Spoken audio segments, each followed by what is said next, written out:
All right, Isaiah 65. It's been way too long since I've said God is amazing. Let's, however, call this chapter new, understanding that the next two chapters are going to talk about the ways in which in chapter 65, God is going to create a new heaven and a new earth. Going on in chapter 6 to talk about the way in which he is likewise creating a new Jerusalem to last as long as that new heaven and new earth, that being forever.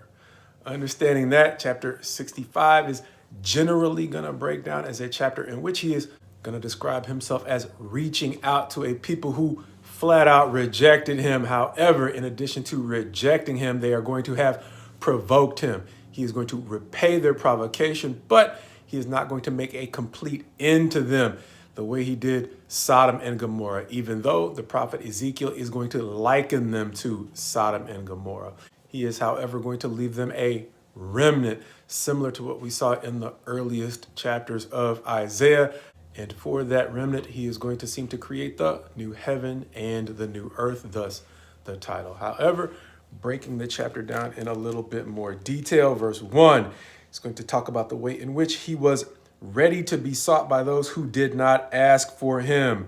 Verse 2 going on to talk about the way in which he reached out his hands all the day to a rebellious people in verses 2 through 4, going on to talk about the way in which it wasn't enough for them to be rebellious. They went further and provoked God in verses 5 through roughly 6, maybe even 7, as he's going to go on to talk about the way in which he repaid them in verses 6 and 7, verses 8 through 10, going on to talk about the way in which his repayment does not completely get rid of them, as we said, leaving them a remnant.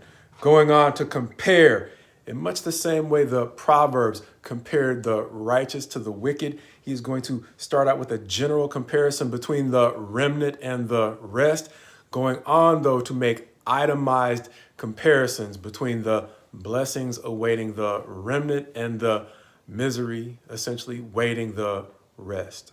Understanding that by the time we get to verse 17, he's going to talk about the place in which he seems to be ready to put that remnant. In some ways, reminding me of the original creation story where he put Adam in the garden, describing so much of it as good, ending up describing the creation of man as very good, but never describing it as perfect.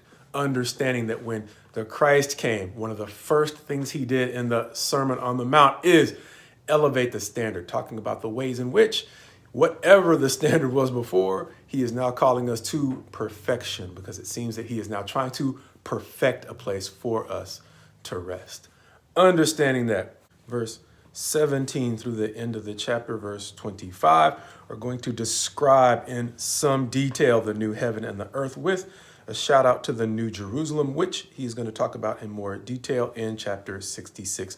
Both chapters seeming to be similar to Revelation 21, that also gives a description of the new heaven, the new earth, and the new Jerusalem. However, here, the verse that talks about the new Jerusalem, verse 18, is going to describe Jerusalem this way: I create Jerusalem to be a joy and her people to be a gladness, as he is going to detail what that is going to look like. In addition to, I guess, generally to the description of what it's going to be like in the new heaven and the new earth.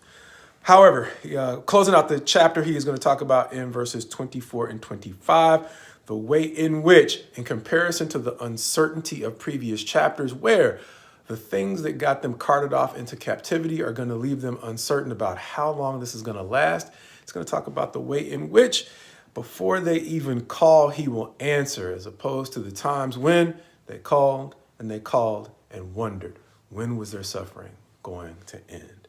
In addition to that, it's going to end up this chapter, not just this chapter, but the entire book of Isaiah, in much the same way the book started, in one of the messianic prophecies, especially or specifically in chapter 11, where verse 25 here reads, the wolf and the lamb shall graze together. The lion shall eat straw like the ox, and dust shall be the serpent's food. They shall not hurt or destroy in all my holy mountain. Similar to chapter 2. chapter 9, and as we said, almost literally from chapter 11.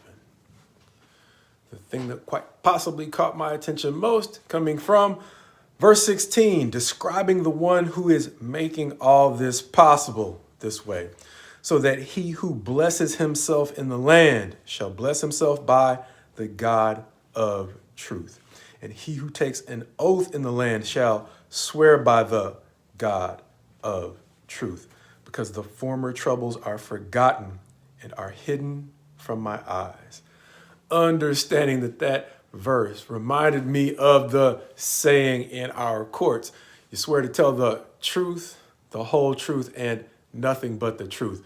I thought it was just stated redundantly for emphasis, but the older I got, the more I realized when somebody helped open my eyes to the concept that the truth is nothing if you don't have the whole truth, and it's likewise nothing if you're adding stuff to it. And so the truth, the whole truth, and nothing but the truth is talking about the truth without subtractions or additions. And so we're talking about the God who is creating a new environment for us all.